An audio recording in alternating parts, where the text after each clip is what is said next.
માનો છો કે જંગલનો રાજા સિંહ છે? ફાઇનલ માનો છો? બેટા જંગલમાં સિંહથી મોટું પ્રાણી છે? બોલો, નામય ખબર છે. જંગલમાં સિંહથી ચતુર પ્રાણી છે? જંગલમાં સિંહથી વધુ ફાસ્ટ દોડનારું પ્રાણી છે? ચાલો, સિંહમાં એકેય ક્વોલિટી નથી તોય જંગલનો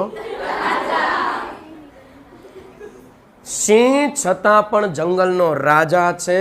કારણ કે સિંહ માને છે કે હું જંગલનો રાજા છું. એટલે ઈ જંગલનો રાજા છે. અને જેદી શિયાળ માનવાનું શરૂ કરશે કે હું જંગલનો રાજા છું, તેથી ચૂંટણી કરવી પડશે. આ સિંહ પોતાની જાતને રાજા માને. આપણે પોતાની જાતને પહેલા તો માનતું કરવું પડશે કે હું ટકા લાવી શકું, હું ગોલ નક્કી